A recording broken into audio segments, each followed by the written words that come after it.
Il est temps d'aborder le match de Nuno Mendes. Bon bah, on est presque même plus étonné.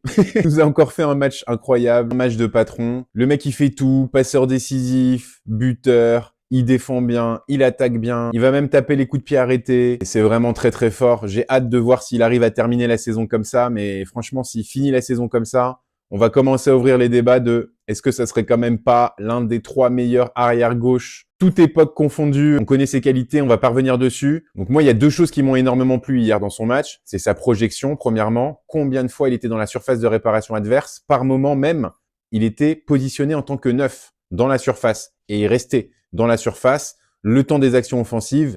Et dès qu'on perdait le ballon, il revenait se placer dans son couloir. Je sais pas si vous voyez la polyvalence du mec, quoi.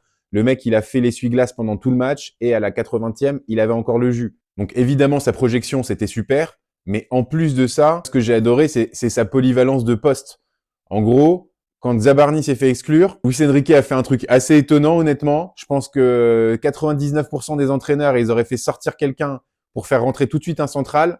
Étant donné que on n'avait pas de joueur qui aurait pu vraiment compenser à ce poste, et ben Enrique, qu'est-ce qu'il a fait? Il a fait descendre, je crois, Mayoulou arrière gauche, et il a mis Nuno Mendes en défenseur axe gauche. Il restait quand même 10 minutes sur la mi-temps, donc je me suis dit, ah, c'est quand même risqué. Et bah derrière, qu'est-ce que ça a déclenché? Ça a déclenché ce qu'on a vu. Le PSG a joué les 10 dernières minutes très très hautes sur le terrain, puis on leur a mis des vagues et on leur a rentré 3 buts en 10 minutes, quoi. Moi, j'ai adoré le match de Nuno Mendes pour plein de raisons, mais j'ai vraiment adoré ce côté jeu des zones, et je vais jouer en pointe, en ailier gauche, par moment en ailier droit. Et il était partout, par moment plein axe, limite comme un 10.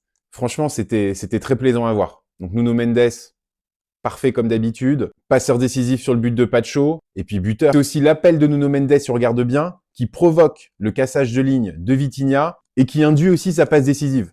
C'est encore un super match de Nuno Mendes, son 2e match d'affilée MVP en Ligue des Champions.